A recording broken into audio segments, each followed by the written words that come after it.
Purihin po ang Panginoon at isang magandang umaga sa pangalan po ng ating Panginoong Hesus. So welcome po sa ating Good Morning Beautiful GMB FB Live ng Super Rich God, The Voice of God ng ating Bishop Carding at Bishop Tony Mariohay, Day 143. So sa lahat po ng ating mga live viewers, sa lahat ng ating mga tagapagsubaybay, lahat ng mga nakikinig mula Luzon, Visayas at Mindanao, at maging sa iba't ibang bansa, marami pong salamat. Magdeklara na po tayo. Pakisulat po natin sa ating mga comment section, I am blessed to be a blessing. Naniniwala tayo na ang pakikinig at pag-aaral ng salita ng Diyos ay nagdadala ng pagpapala upang tayong lahat ay maging daluyan ng pagpapala. Level up. Do not be content of just being blessed. Always be a channel of God's blessing. If you believe that, pakisulat niyo po sa inyong comment section. Amen. Simulan po natin ngayon ang ating part 2 ng ating tinatalakay na paksang napapanahon.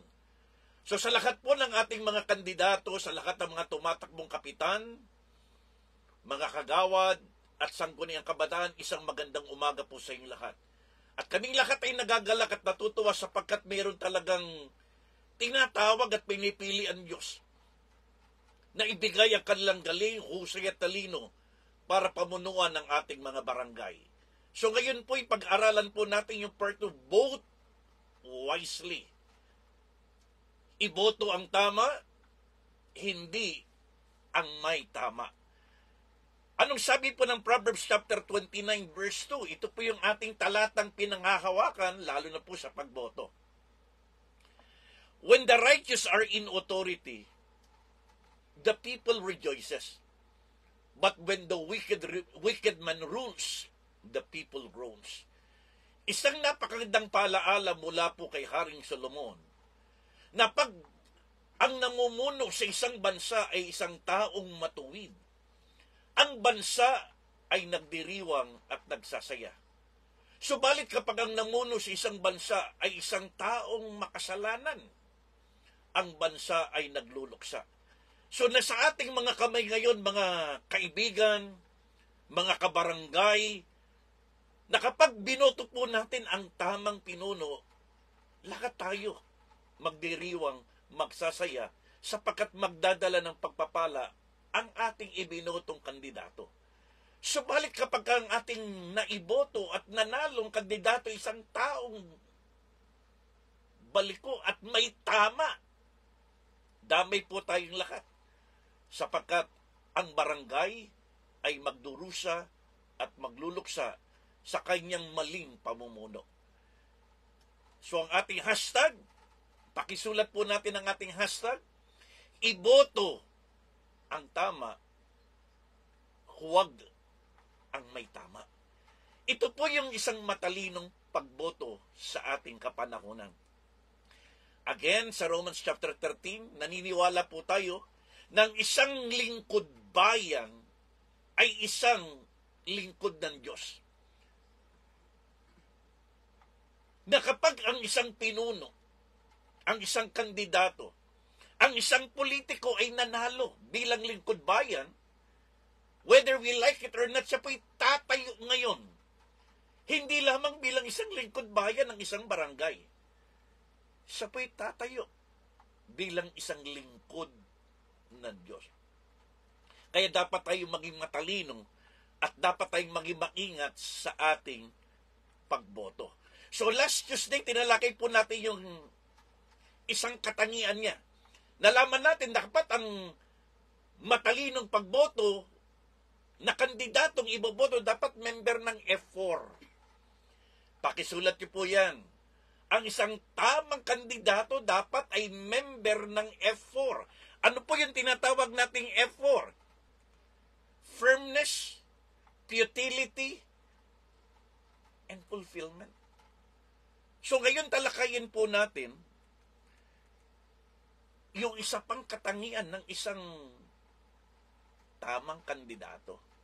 At ito po yung tinatawag po nating a man of firmness. Ano ibig sabihin ng firmness? Ibig sabihin, He is a man with courage and toughness. Isang kandidatong matapang at may paninindigan. Kaya sa lahat ng mga boboto ngayong barangay SK election 2023, isang tanong, ang ating po bang kandidato is a man or woman of firmness? Sabay matapang at may paninindigan.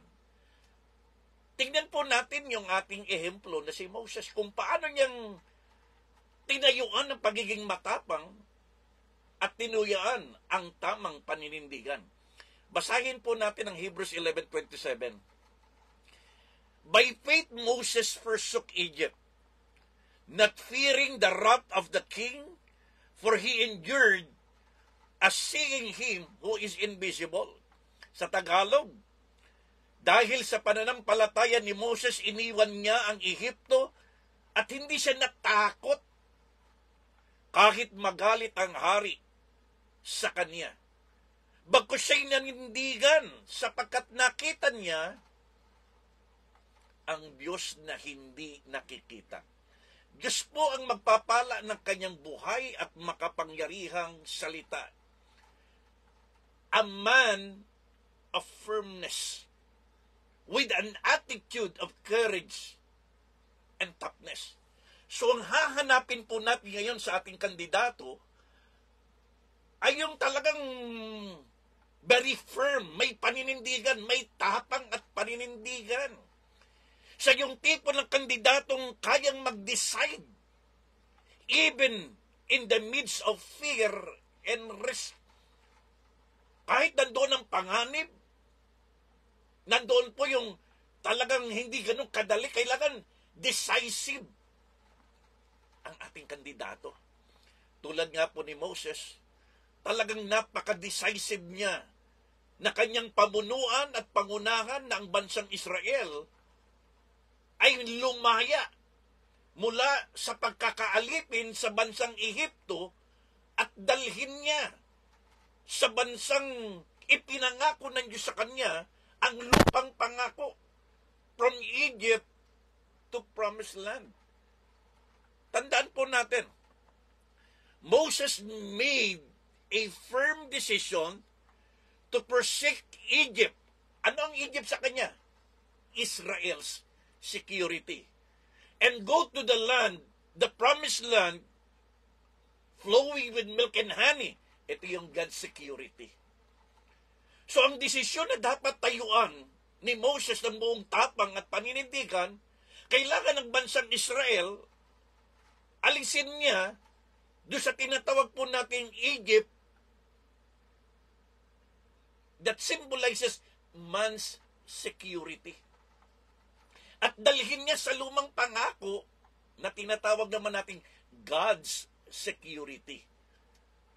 So ngayon po, tingnan po natin ang ating mga pinuno, ang ating mga kandidato, meron ba siyang katangiang tulad ng katangian ni Moses na very firm, courageous and tough, na kaya niyang dalhin ang kanyang barangay na pamumunuan mula sa isang bansang Ehipto that symbolizes man's security, sinfulness, worldliness, and bondage.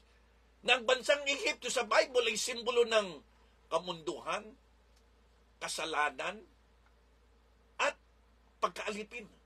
At dadalhin niyang kanyang bayan mula sa Ehipto patungo ng Promised Land, the land flowing with milk and honey. Yun ang kanyang assignment sa Diyos. At naniniwala ako, yan din ang tamang assignment ng lahat ng ating mga kandidato. Ng isang barangay na nakikita niyang naroon sa Ehipto, alipin ng kasalanan, alipin ng kamunduhan, at alipin ng pagkakatali sa anumang mga negatibong gawain, ay madala niya sa lupang pangako. Simulan po natin ngayon ang ating pag-aaral. Pakisulat po natin ang ating outline. Firmness, a man of courage and toughness. Tatlong bagay lang ang ating titingnan. Number 1, fearless. Number 2, focus, and number 3, forward. Ito ang tatlong katangian ng isang taong very firm, very courageous, and very tough. Siya po ay fearless. Siya po ay may focus. At siya po ay laging moving forward. Handa na po ba tayo? Note takers are world changers. So lahat ng ating mapapakinggan ngayon, pakisulat po natin. Simulan po natin ngayon ang ating Bible devotion. Hebrews 11:27. By faith, Moses left Egypt, not fearing the king's anger. Ito po yung unang tinataglay na katangian ng isang taong merong firmness. A man of courageousness, a man of firmness is a man of courage and toughness. Fearless. Walang kinatatakutan. Ang taong matapang at may paninindigan, walang kinatatakutan.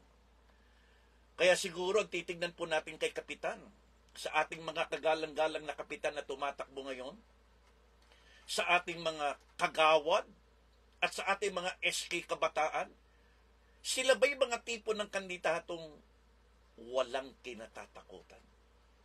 Very courageous and very tough. Na pagdating po sa mga bagay na dapat nilang harapin, ay wala silang kinatatakutan. Anong sabi ng Bible? Si Moses naging fearless saan? Forsaking his Egypt. Naging napakamatapang, naging paninindigan, may paninindigan, very tough, very firm, very courageous, na talagang tinayuan ni Moses ng bansang Israel na bayan ng Diyos, na anak ng Diyos. Hindi siya pwedeng makapayag manatili sila sa Egypt. Na ang Egypt nga po sa Bible ay simbolo ng kasalanan, kamunduhan, at pagkakaalipin. At kahit anong mangyari, dadalhin niya to sa promised land. At yan ang dapat nating hanapin ngayon sa ating mga kandidato. Naniniwala tayong napakaraming barangay ngayon para silang nasa Egypt. Ano yung Egypt na sinasabi natin? Nakikita ba natin ang ating barangay na alipin ng kasalanan? Nakikita ba natin ang ating mga kabarangay na alipin ng kahirapan? Nakikita ba natin ang ating barangay na alipin ng pagkakatalo? Symbol of sin, worldliness, and bondage. And I believe, alam lahat yan ng ating kandidato. Kat kung ikaw ay tunay na tamang kandidato, ikaw ay napaka-fearless. Ikaw ay napakatapang at wala kang katatakutan at paninindigan mo na ang bayang ito, ang barangay na ito na iyong pinamumunan ay dadalhin mo sa lupang pangako. Mula sa pagkaalipin ay iyong palalayain. Mula sa tanikalan ng kasalanan, mga illegal na gawain, palalayain mo sa kasalanan. At mula sa buhay na makabundo, dadali mo sa tamang pamumuhay sa Diyos. Kapatid, kaibigan, kamusta po ang ating mga kandidato? Sila ba yung tipo ng taong gagawin nila ang lahat, buong tapang at walang katatakutan na ang bayan, barangay na kanilang pamunuan ay palalayain nila mula sa Ehipto patungo sa lupang pangako? Fearless in facing their foe. Di ba sabi ng Bible, Moses not fearing the king's anger. Sino ba ang kalaban ni Moses dito? Ang Piro. Ayaw pumayag ng Piro. Sapagkat kapag pinalaya ng Piro ang bansang Israel, wala na siyang katulong, wala siyang alipin, wala siyang hardinero, wala siyang kusinero. Sapagkat ang bansang Israel sa Egypt ay ginagawa nilang mga katulong, mga alila. Kaya ayaw pumayag ng Piro na palayain. Pero ito po yung katangian ni Moses, fearless. Na kahit magalit sa kanyang Piro, okay lang, wag lamang magalit sa kanya ang Diyos. Pangalawa, ating bang kandidato ay napaka-fearless, napakatapang at may paninindigan na harapin ang lahat ng kanyang mga kalaban. yung kanyang mga competitors, detractors, destroyer. Alam ko pong hindi madaling tumakbo ngayon sa politika. Andiyan yung mga negative propaganda. Nababasa na natin yan sa FB na walang ginawa kundi magsiraan, mag-alitan, sa Facebook kung ano-ano ng mga sinasabi. Kapatid, ang tunay na fearless na kandidato, kaya niyang harapin ang lahat ng mga taong sumisira sa kanya, mga competitors niya, mga detractors niya, mga destroyer niya, nang hindi ka nagagalit. Kaya kaibigan, kapatid, point number 1, ang isang firm na leader, fearless. Gagawin niyang lahat para ang kanyang mga kabarangay ay makalaya mula sa alipin ng kasalanan, kahirapan at kamunduhan at dadalhin niya sa lupang pangako ng pagpapala. Fearless na harapin niya ang kanyang mga kalaban, mga kapwa-kandidato, na kahit sa sinisiraan, kahit sa nilalait, kahit sa kinukutya, lalo na po yung mga baguhan nating tumatakbo, alam natin na hirap sila. Sa mga detractors natin, si FB, wala nang gawin kundi siraan, okay lang. Pero kailangan handa mong harapin yan bilang isang tamang kandidato ng Panginoon. So, kamusta na ang ating kandidato? Sabay fearless? Sabay very firm and tough to do what is right? Na kahit anong mangyari, gagawin niya ang tama. So again, iboto ang tama, hindi ang may tama. Number 2, anong sabi po natin sa number 2? Okay, bago yan. Ngayong barangay SK election, talagang lakat ng ating mga kandidato ay makaka-encounter ho talaga ng mga adversaries and trials. Makaka-encounter talaga sila ng mga destroyer, detractors. Normal po yan sa politiko. Pero kinakailangan maging matalino tayo. Kasi pag hindi tayo naging matalino, ipaparalyze po tayo niyan. Kaya ang tawag natin yan, faith-driven fearlessness. Ang ating bang mga kandidato, lalo na po ang ating mga kapitan, kagawad, at siyempre ang ating mga kabalan, sila ba'y merong faith-driven fearlessness na sa pagtakbo, hindi talaga sila natatakot?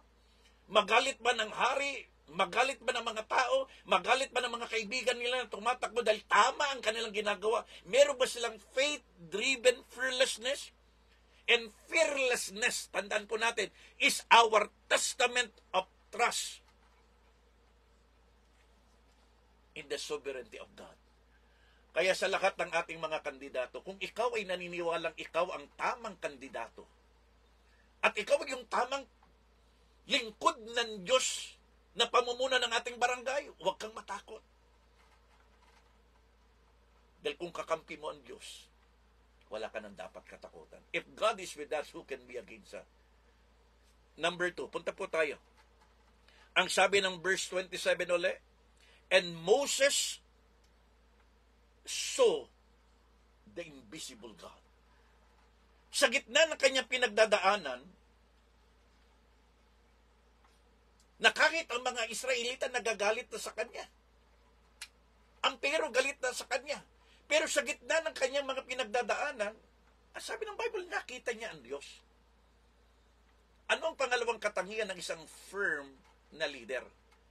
Meron siyang focus. Pakisulat niyo po yan. Focus. A true man of firmness and toughness, may focus. Anong ibig sabihin ng focus? Nakapokus siya sa pinagagawa ng Diyos sa kanya.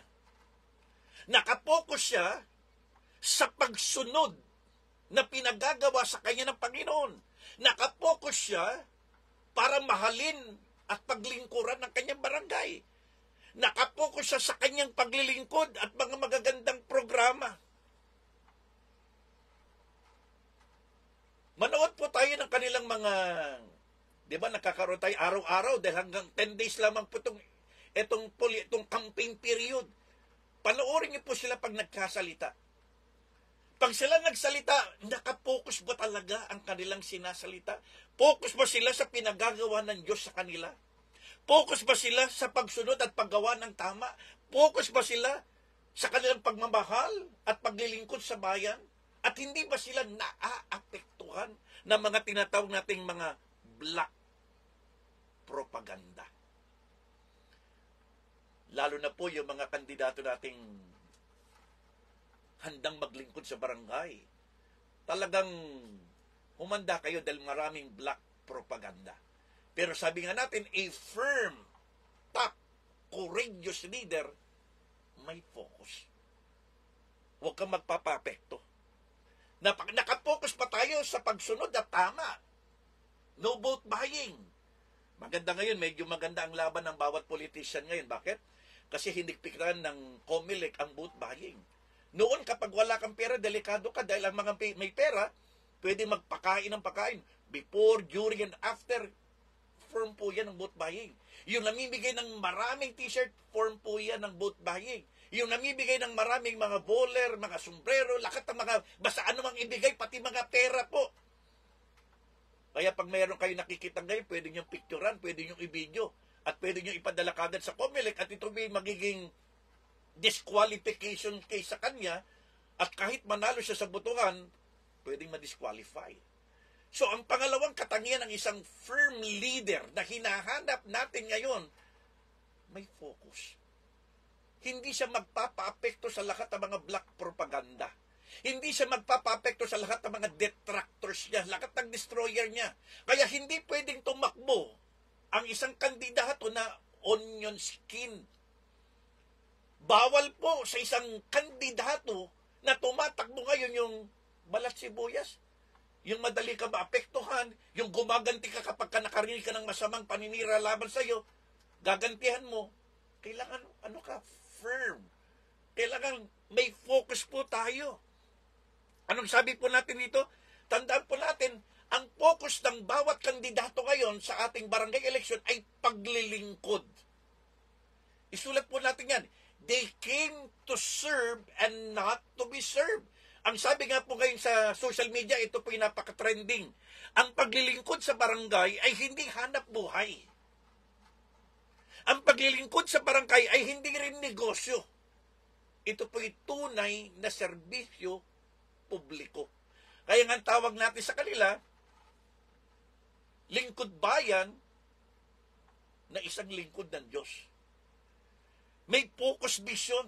Nakikita niya ang sarili niya, lalo na po ang ating mga kapitan. Nakikita niya ang kanyang sarili, hindi lamang isang ordinaryong tao. Ang focus niya, nakikita niya ang sarili niya bilang isang lingkod bayan na magiging isang lingkod ng Diyos.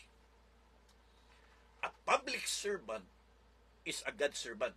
Kaya kung talagang lingkod bayan yung ating mga binoboto, anong ibig sabihin? Marunong siyang magpakumbaba. Dahil ang pagpapakumbaba ay hindi tanda ng pagkatalo. Bagkus ang pagpapakumbaba ay tanda ng pagiging isang tunay at mabuting tao. Hindi siya nagpapaapekto. Hindi siya napipikon. Tandaan po natin, pikon, talo. The moment na ikaw po'y tumakbo bilang isang lingkod bayan, talagang humanda ka, maraming detractors, maraming destroyers, maraming mga competitors na hindi po talaga patas kung lumaban. Na kung, lalo na kapag maganda yung rating mo, nakikita niya na maraming taong nagtitiwala sa'yo, kapitan, maraming nagtitiwala sa'yo, maraming naniniwala sa'yo, bilang kagawad, marami talaga sumusuporta sa'yo, bilang kabataan, marami talagang susunod sa'yo. Talagang marami silang ipapadalang detractors. Marami silang gagamitin mga destroyers. Lahat gagawin nila para bumagsak ang rating mo. Pero ito yung point. A firm leader, yung firmness na tinatawag nating very courageous and very tough, dapat may focus ka.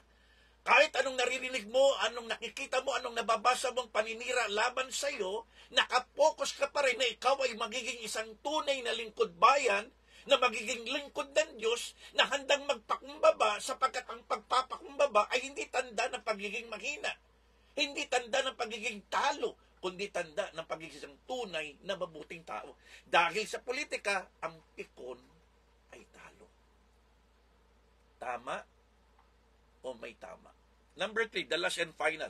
Kaya ang sigaw ng bayan, iboto ang tama, huwag ang may tama. Fearless, walang kinatatakutan. Focus, hindi nagpapaapekto. Number 3, dito tayo magtatapos. Ang sabi doon, and Moses persevere. Kahit na nagalit sa kanyang hari, ang Pero, kahit ay bayang Israel mismo, sinisisi na siya. Pero sabi ng Bible, he persevered. Tuloy pa rin. He ought to please God rather than man. Ano yung pangatlong katangian ng isang firm leader? Forward. Sulat niyo po yan, forward. Nagpapatuloy po yan. A true man of firmness and toughness is forwarding. Na kahit anong marinig, kahit anong makita, kahit anong maramdaman, talagang tuloy-tuloy pa rin. Merong perseverance. Tandaan po natin ito. A winner never quit and a quitter never wins. Kaya sa lahat ng ating mga kandidato, lalo na po ang lahat ng ating mga ginagalang na kapitan, kung naniniwala ka na ikaw ang tamang kandidato, at kung naniniwala kang ikaw talaga ang gagamitin ng Diyos para sa iyong barangay na pinamumunuan, mula sa bayan, bansa ng pagkakaalipin sa Ehipto, ay dadalhin mo talaga sila sa lupang pangako. Dapat yun yung nakikita mo. Ang barangay na iyong pamumunuan na nakikita mong naroon sa pagkakaalipin sa bansang Ehipto, living a life of bondage, living a life of worldliness, living a life of sinfulness, dalhin mo sila doon sa ating promised land, sa plano ng Diyos, sa pagpapala ng Diyos, ba kailangan moving forward ka lagi? Kahit maraming detractors ka, kahit maraming naninira sa'yo, tuloy-tuloy pa rin. Be persistent in pursuing God's divine mandate sa iyong buhay. Ibig sabihin, hindi ka susuko. Hindi ka mapipigilan. Laban lang kung laban. Be persistent in your pursuing. Be determined. No retreat, no surrender. Be willing to suffer and even to sacrifice. Alam ko po, hindi madali. Hindi ho madaling tumakbo ngayon. Lalo na nga po, sabi ko sa inyo, ang pagiging kapitan, hindi ho ganun kadali. Ang tumayong ama ng isang barangay ay hindi ganun kadali. Kaya nga, saludo tayo sa lahat ng mga kapitan na tumatakbo ngayon. But still, if you are the right leader, leadership with firmness, kailangan lagi kang moving forward. You must be willing to suffer and willing to sacrifice. You must be willing to even deny yourself. Talagang mula umaga, tanghali, hapon ng gabi, wala kang gagawin. Patutunayan mo sa iyong mga barangay na ikaw ang tunay na lingkod bayan. Na ikaw ang tamang dapat ikandidato, na hindi tayo naninira. Hindi tayo gumagawa ng anumang black propaganda. Hindi tayo gumagawa ng anumang illegal para lang manalo tayo, kundi ginagawa mo lang ang tama. Kaya moving forward. Ito yung sinabi ng Panginoon kay Moses. He persevered even in the midst of Pharaoh's anger. Kahit galit na galit sa kanya ang Pharaoh. And I believe ganyan din na nararanasan ng ibang mga tumatakbong kapitan. Maraming nagagalit sa inyo. Sa mga kagawad, maraming nagagalit sa inyo. Sa inyong mga kabataan, maraming nagagalit. Baka minsan nga, pati pamilya pa natin nagagalit. Pero kung naniniwala ka na ikaw ang tamang kandidato na manalo bilang isang kagawad, ikaw ang tamang kandidatong mananalo bilang isang kabataan, at lalo't ikaw ang naniniwala kandidatong bilang kapitan, kapatid, move forward, persevere. At nandito po ang mga anak ng Diyos, nandito po ang mga butante na talagang makikita po namin yan. No retreat, no surrender. A winner never quits and a quitter never wins. Kaya ang aming sigaw, iboto ang tama. Hindi ang may tama. Tandaan niyo po, no? Yung journey from Egypt to promised land, hindi ho madali. Wilderness journey is harsh, and the road to the promised land was long and arduous. Hindi madali kay Moses na dalhin ang bansang Israel mula Egypt, dadaan sila ng disyerto, papasok ng promised land. Parang ganyan ang nararanasan ngayon ng ating mga kandidato. Hindi ganun kadaling itama ang kinasanayang mali. Nakikita natin sa ating barangay maraming illegal na ginagawang legal. Maraming kamalian na dapat itama. Marami tayong mga kabarangay na naghihirap, nagdudusa. Marami tayong kabarangay talagang maraming problema at nakikita mo ikaw ang tatayong Moses kaya ng barangay. Hindi yung ganun kadali yan. Baka may mga pagkakataon pa na ikaw na yung gumagawa ng maganda. Ikaw na yung gumagawa ng maayos at tama. Ikaw pa nakikita nilang mali. Kung babasahin yung aklat ni Moses, nagalit sa kanya mga Israelita. Dahil sa kanyang kagustuhan na sila'y palayain mula Ehipto dahil sa lumang pangako, lalong pinabibigat ng Pero yung trabaho nila. Kaya sinisisi siya pa si Moses. Moses, dahil sa iyo, lalong bumibigat ang trabaho namin. Pabayaan mo na kami. Minsan may ganyan. Na ang layunin mo lamang ay makapaglingkod ng tama sa barangay, ang layunin mo lamang ay matulungan ng ating mga barangay, pero minsan, nagiging masama ka pa. Bakit? Kasi hindi ganun kadali. Dahil kinasanayan na nila yung buhay sa Ehipto. Yan yung mahirap po. Sa isang barangay, kapag kinasanayan na nila yung mali, itatama natin. Hindi yung madali. Kinasanayan na nila yung gawain illegal, kinasanayan na nila yung mali, kinasanayan na nila yung kasalanan, kinasanayan na nila yung negatibo. Ngayon, itatama mo sila. At yan ang kailangan natin. Kaya nga sigaw ng bayan, laging pagbabago. Na gusto nating makita. Kaya mga kandidato po natin, tandaan po natin, kailangan tayong moving forward. Tanong natin ganito, bakit si Moses nag-persevere? Sa kabila, nagalit sa kanyang pero. Sa kabila na ang kanyang mga kababayan mismo nag-iinis sa kanya. Why Moses persevere? Isa lang nakikita natin. Because he saw the Lord, our God, was always with him. Lagi niya, nakita niya to kahit galit ang pero, kahit galit sa kanya at naiinis sa mga kababayan, kasi nakikita niya kasama niya ang Diyos. And I believe, sa lahat ng kandidato ngayon, kahit maraming nagagalit sa inyo dahil tama ang inyong ginagawa, delikado nga pag walang nagalit eh. Di ba ang isang punong mabunga binabato? Kaya pag maraming bumabato sa inyo, maraming naninira sa inyo, ibig sabihin lamang, mabunga ka. At kung ikaw ay mabunga at binabato, nagtataka ka ngayon, bakit wala ka naman sinasabing masama, wala ka naman pangit na program, puro maganda. Yun ang dahilan kung ba't ka binabato. Kasi tama ang iyong ginagawa. Kaya sa lahat ng kandidato natin na mga kagawad, kabataan, lalo ng mga kapitan po natin na tama ang ginagawa, paglilingkod talaga sa bayan, umanda kayo, maraming bato. At kung may bumabato sa inyo, yan ay palatandaan lamang na ikaw isang mabungang kandidato. Yan ay palatandaan lamang na talagang nakakaapekto ang iyong pagtakbo. At magpatuloy ka. Bakit? Kasi kasama mo ang Diyos. Tanong, nakikita mo ba? Nakikita ba natin, tayo mga kandidato, na bumoboto sa kanila, kasama ba nila ang Diyos? At kung kasama nila ang Diyos, tulungan po natin sila. So, iboto ang tama, wag ang may tama. So, in closing, dito po tayo magwawakas. Sa lahat ng ating mga kandidatong kagawad, kabataang SK, at sa ating mga minamahal na mga kapitan, your life, your dream, your goal is not anchored in your circumstances. It must be anchored in the unchanging character and power of God. Anong ibig sabihin? Yung mga tumatakbo po ngayon, i-expect nyo po ito. Marami kayong magiging detractors. Marami kayong magiging mga oposisyon.